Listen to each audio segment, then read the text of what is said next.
Alien Armada stunned, their scanners didn't even register the humans in time. Subscribe. Part 1, Ghosts in the Void. Sector Theta, 91, outer periphery of the Kresh Dominion. Space trembled. Dozens of kilometer-long starships emerged from fold space like molten steel tearing through silk. The Kresh Armada, apex predators of the Orion Arm, had come to do what they had done to 100 other civilizations: conquer, strip, erase. At the center of the fleet drifted the Tyrant's Vigil, a mobile fortress bristling with orbital lances and drone hives. Aboard, Admiral Vrelkan, highborn of the Vorthi caste, surveyed the dark. His second-in-command, a gangly creature with sensory crests that rippled with unease, approached. "We are certain this system harbors human colonies." Vrelkan clicked his mandibles. "Confirmed. 3 terraformed worlds, minimal orbital defenses, primitive energy signatures. They won't see us coming. Have their ships moved?" "No." He turned toward the observation dome. "Because they do not know we're here. Human outpost, Shilen Moon, System EOS 3. The command center was buried beneath kilometers of volcanic rock. Inside, Commander Reyna Hart adjusted her neural link as her second, Captain Nolan Idris, paced behind her.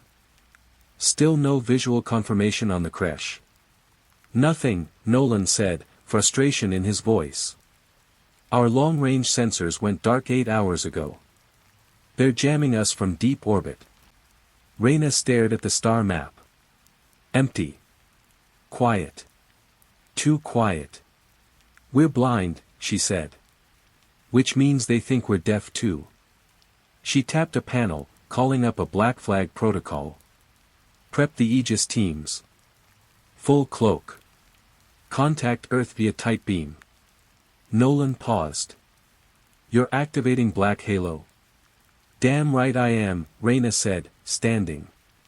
"If they can't see us, let's make sure they don't hear us either."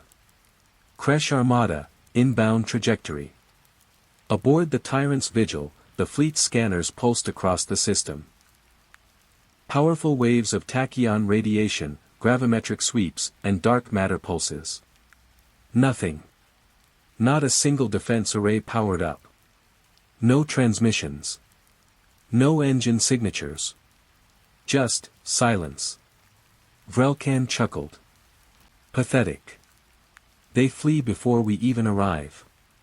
But deep within the void, far below the scanner range, something stirred.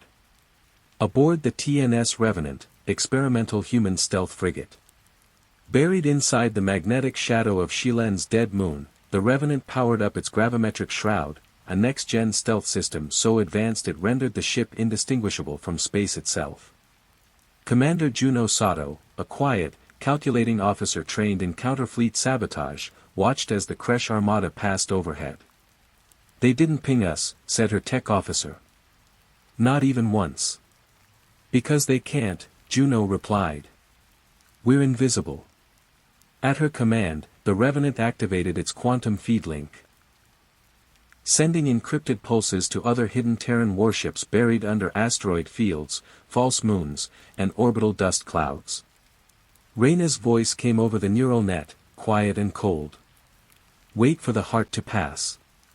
Then drive the blade in. Kresh Fleet, Phase 1, occupation begins." The first Kresh landers descended upon the third planet, lush, rich in metals and freshwater, untouched for weeks. They found abandoned cities, powered-down satellites, and orbital platforms with no heat signatures. The invasion commander laughed. They ran. The humans ran. Troops began fanning out, establishing outposts. And then, one by one, their dropships ceased broadcasting. A command post received a final fragment, a metallic hiss, then silence.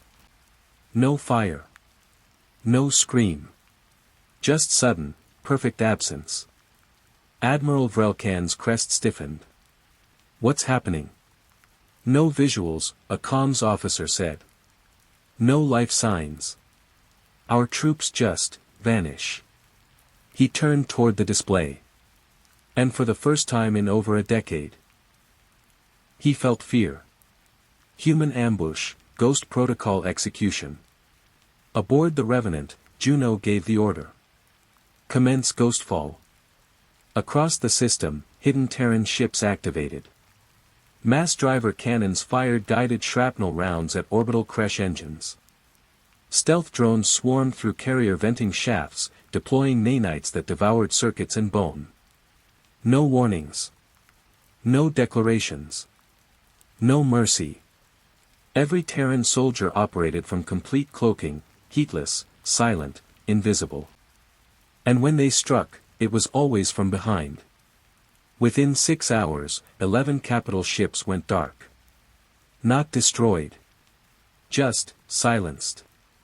Removed from the board like chess pieces vanishing mid-play. Kresh command, panic in the void. Where are they? Vrelkan screamed. His bridge was chaos. Dozens of blinking alerts, fleets vanishing from sensors, entire wings lost. They're not broadcasting, one officer wailed. They're not even on the scanners. Then the lights flickered.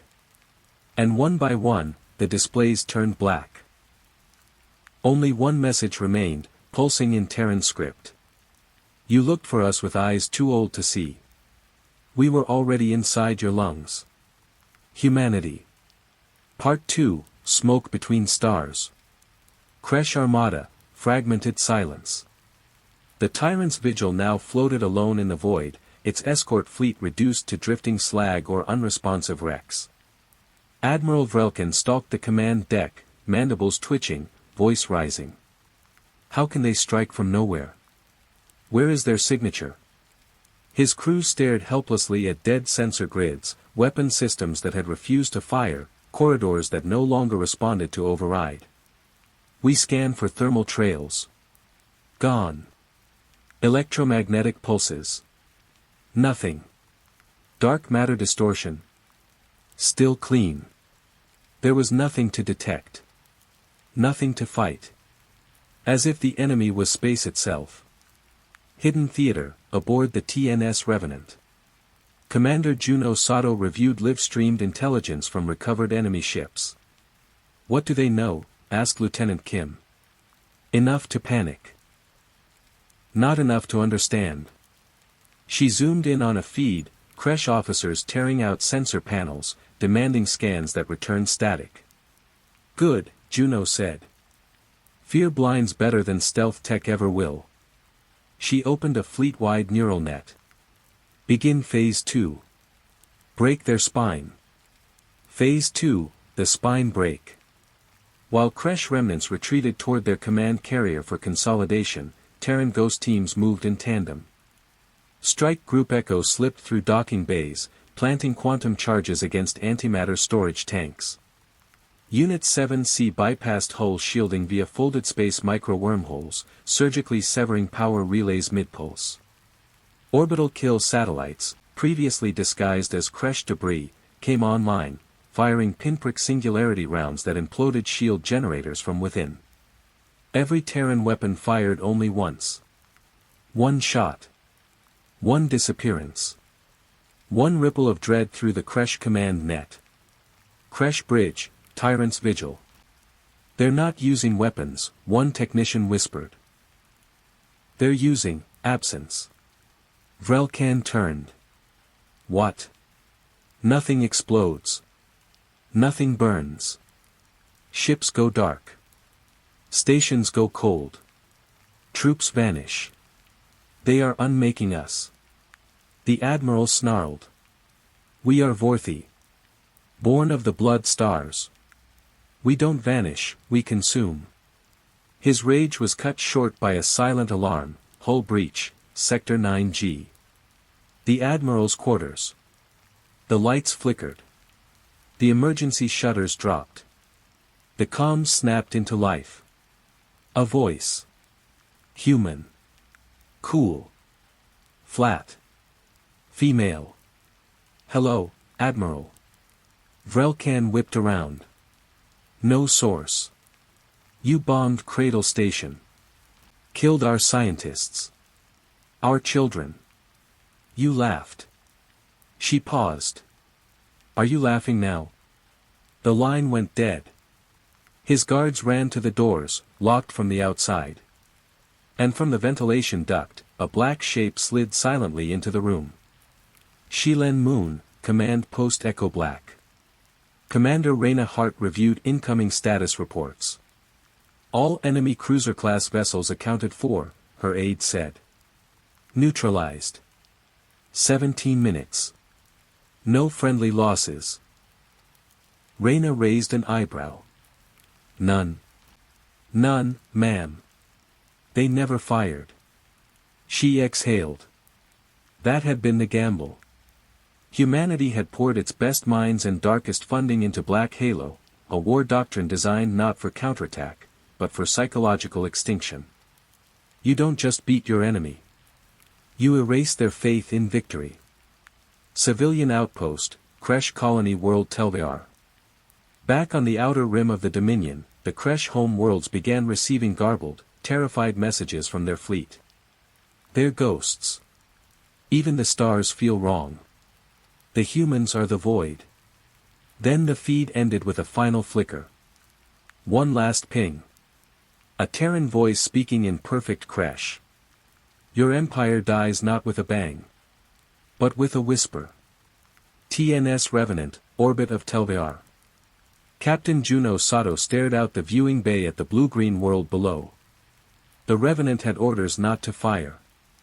It didn't need to.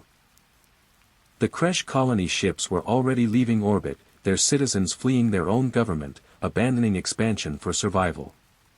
Send the transmission, Juno said. Across the system, every remaining Kresh fleet, civilian, military, or otherwise, received the same coded message. Your scanners didn't see us. Your war didn't stop us. Your fear won't save you. You are prey. And you're already running. Part 3, Their Empire Ends in Echoes. Kresh Dominion Council, Subterranean Chamber, Vorthi Prime. For the first time in over 1,000 solar cycles, the Dominion Council convened underground, not for ceremony, but out of fear. The room trembled with arguments and accusations. Where are our fleets? Why aren't they answering? Why haven't we seen a single Terran face? Because there were no prisoners. No wreckage. No declarations of war. Just whispers. Empty calm channels. Ghostly black box recordings that looped the same sentence again and again. They were already inside. Counselor RHAVEC, a hawkish tactician once feared throughout the galactic frontier, finally slammed his talon into the stone. We must retaliate. With what? Another barked. You can't fight what you can't see. We need to surrender. Silence. But it was already too late. The chamber lights dimmed. And every panel on the walls began to flicker, displaying a symbol unknown to any Kresh, until now. The Terran Defense Accord Seal. A voice played. Human. Tired. Calm. Unmistakable. We didn't start this war. You came into our stars. You killed our explorers. You wiped our labs. You bombed our orphanages. Now you beg for the mercy you never gave. We hear you. A pause. We decline. Orbit of Vorthi Prime, Terran Phantom Fleet. Above the capital world, hidden among drifting asteroid clusters and solar interference belts, the Phantom Fleet materialized for just 4 seconds, long enough to confirm their presence. Then, vanished again. The move wasn't strategic. It was psychological. To show they could have fired. To show that they chose not to, yet. TNS Revenant, Crew Quarters. Commander Juno Sato sat in a rare moment of quiet, sipping nutrient tea beside Lieutenant Kim. They've stopped fighting, Kim said, half in disbelief. They're evacuating sectors faster than we can scan them. They still haven't seen one of us, Juno replied. Only our consequences. Kim set down her mug. Is this justice, or something darker? Juno looked away. It's what keeps another child from burning in an atmosphere dome. That was answer enough. Earth, Central Military Council, Geneva. President Amari Salas stood at the War Room Center, surrounded by diplomats, admirals, and advisors. The star map glowed, Kresh space reduced to a hollow shell. One sector at a time, it had gone dark. Not occupied. Abandoned. General Ushvan Kale, grizzled and scarred from 2 border wars, leaned forward. Do we press into Vorthi Prime? Salas hesitated. They're broken. The galaxy has never seen such a fall. But do we finish it? She looked out the panoramic window. Earth gleamed in peace, rebuilt cities, cured skies, children playing. She remembered the first report, orbital debris raining over a kindergarten on Titan. And she whispered. No mercy. No more children lost. She turned back to the council.